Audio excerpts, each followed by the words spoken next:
Alright, and then the next connection that I'm doing is I'm going to be doing the parking lights, the negative parking lights, which are at the alarm plug, which is this green plug that was just kind of flopping over there in the back by those plugs on my car. On your car, it may actually be plugged into a factory alarm if you have it.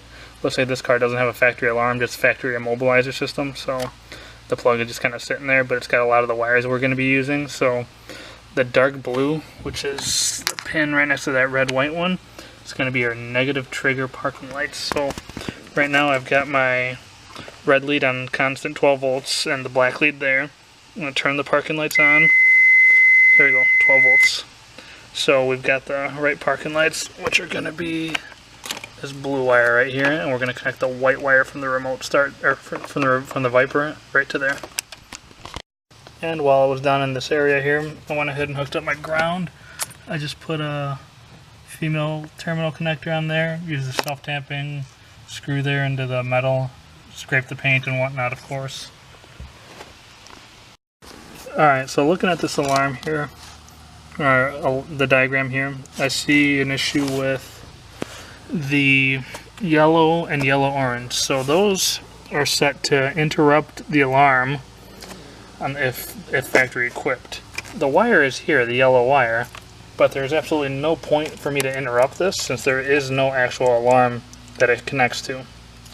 So I'm not going to go ahead and use the yellow and orange yellow. So yellow and orange yellow right up here, I'm just going to clip them short, tape them off, not even think about them because those are not going to be used. So yeah, that's just something I figured I'd go ahead and mention, since if you have a factory alarm, then yes, go ahead, you're going to interrupt these here, but otherwise right now there's no point to it. There's no alarm to interrupt. So those two less wires I got to connect, so I'm going to go ahead and clip those short and then move on to the next. Alright, so the next harness I'm working with up here is the 7-pin immobilizer plug. There's going to be a couple of wires here I'm going to go ahead and tap into. The first one that I'm going to go ahead and tap into is going to be pin number 2. That's the immobilizer data, which is going to be this orange black one is going to tap into it. So let's see, what color was that again? Red blue. Red blue right here. So I'll follow it down a ways down here. Red blue right here. This is a immobilizer wire. It's not really a way to test it. You just kind of go off the pin codes or the pin out and color off the diagram. So yeah, this guy's gonna go tap into here. So I'm gonna go ahead and make that connection, then move on. Alright, so the next wire I'm gonna do is the blue-orange, which is a security light wire.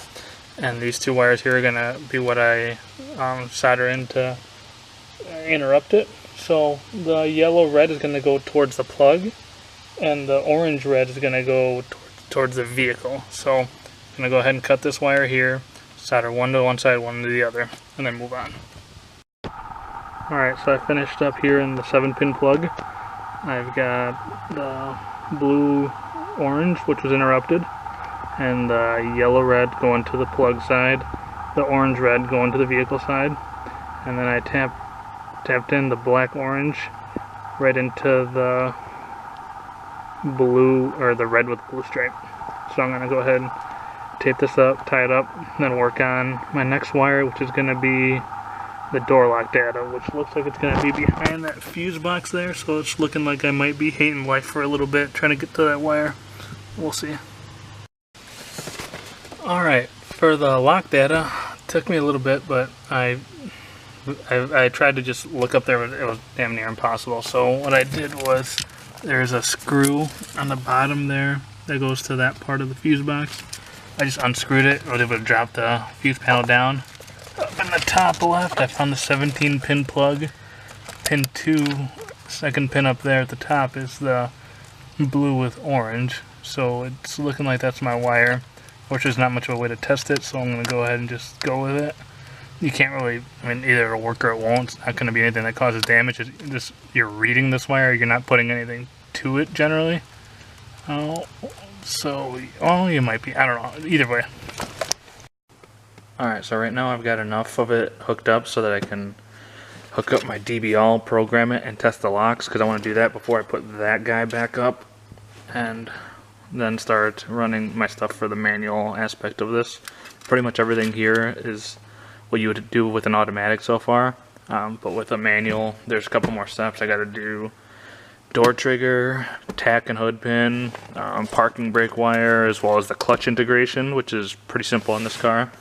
But yeah, to program the module, I did a wire-to-wire installation. So I'm going to hook up the 10 and 12 pin plugs, which are the red and the black ones, first to the DBALL2, and then the last ones I'm going to hook up is the 14 pin plug. Then the LED is going to turn solid on it. I'm going to turn the key to the on position. It's going to turn green, then off, and then that's it.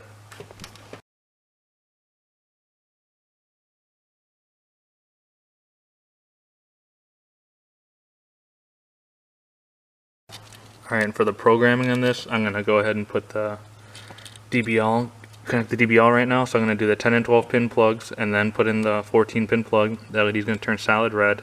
At that point I'm going to turn the key to the on position. And since this is a type 3 installation, if the LED flashes orange, I'm going to press the button 5 times to complete it. If the and then the LED is going to turn on orange for 3 seconds and shut off. So that's what I'm going to go for right now. See if I can do this one-handed. It might prove a bit difficult, but let's see. Or I'll try to set the camera down.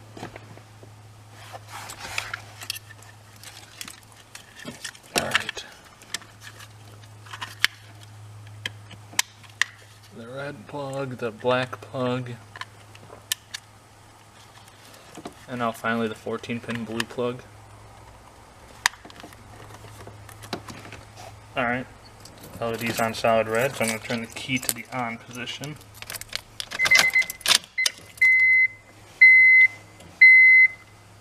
Alright, the LED's flashing, so I'm going to push the programming button 5 times.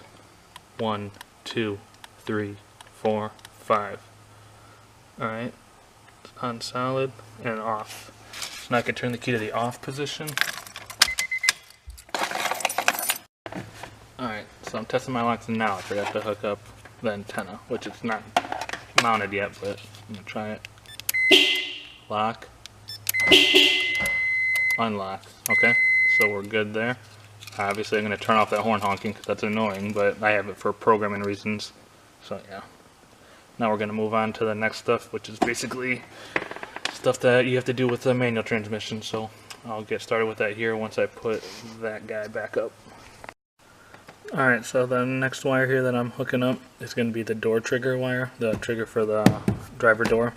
It's going to be the light green wire up here in the plug, in the alarm plug, same plug that we hooked up the parking lights to. It's going to be a negative trigger. Got the door open right now, 12 volts. Obviously if I close the door it's going to go off. I tested that already, so that's where that wire is, and it's going to be our little green one here off of the Viper. So I'm going to cut that up, and that's going to be so that for the safety part of the manual remote start. I'll show you how that works once we get it all installed. But yeah, next wire right there, hooking it up. Alright, so the next wire that I'm going to now, it's going to be the clutch wire. And if you look at the clutch pedal, you'll see that there's 2 plugs on it. This one here with like a whiter plug, this one over here with the yellower plug. The plug that you're going to want to use is this guy here, the yellow one up there.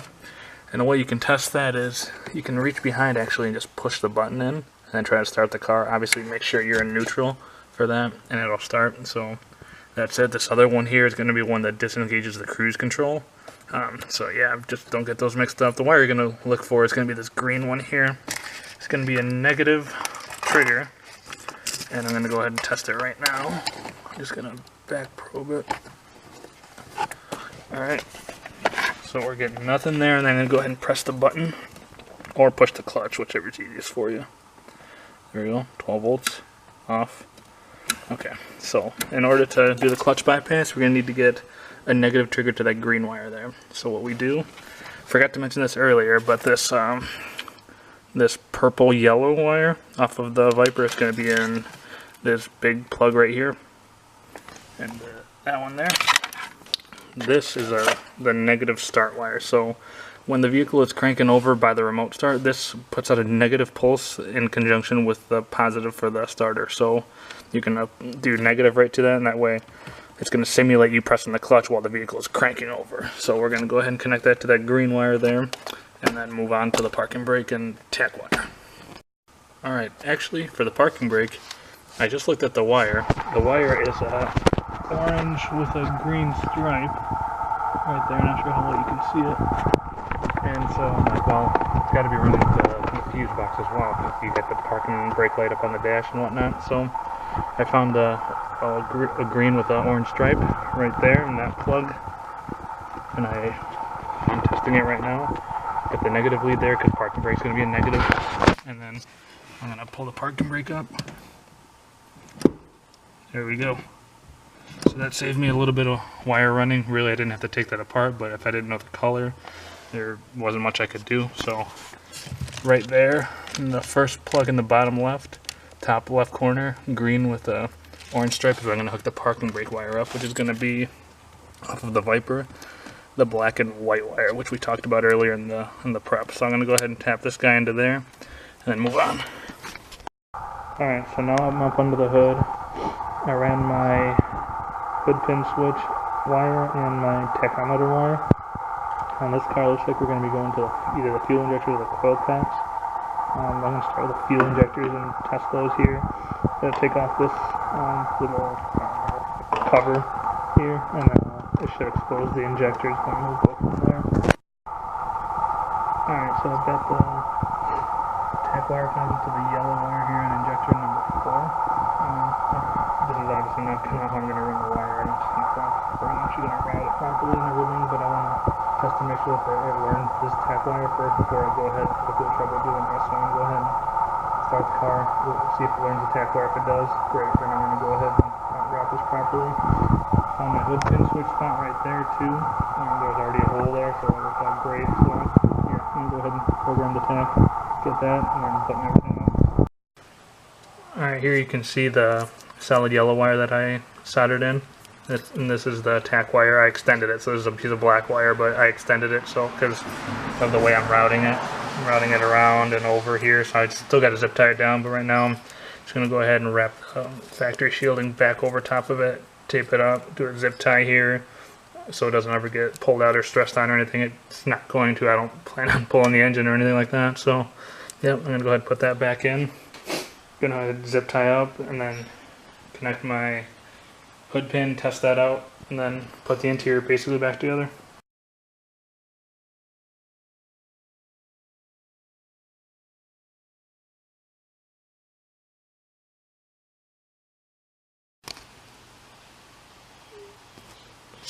Alright, and here's the underhood all buttoned up. Got the cover back on. You can see the wire right here going over. I didn't loom it. I ran out of loom. I just used the loom over here for the hood pin switch. So you can see where we come out of the firewall, follow right up, over, and we got the hood pin switch. I actually didn't even have to adjust it any. I put it all the way up, put it in there, set it right there, screwed it in. It's perfect. I popped the hood, it goes off, so perfect. It's going to be perfectly functional. That's all there is to do under the hood here. And yeah. And it's also a good idea to mount the warning sticker to actually use it. Even though I've got the hood pin switch here, it's possible that it fails, and in case someone's ever working on it that isn't you, they'll at least have a little bit of a warning that it's got a remote start, because some older remote starts, when you would reconnect the battery, they'd crank over and remote start. It's not going to work here because this is a manual trans, but with some of the autos, that could definitely be an issue. Alright, so now that I got everything buttoned up, just kind of show you how it goes. I didn't go for stealth or anything with this install, so don't judge me too much on the wiring, but I got it all wired in, got everything up. You can see maybe you can see I zip tied it up to that bracket up there. Got the module and the main control unit back in the top right corner there, out of the way of everything, so nothing's obstructed. The way I ran the wiring, tried to run it across with factory wiring, but obviously you can't always do that. So yeah, this is basically what you end up with here. And I tested it, remote start works great, so yep, there we go.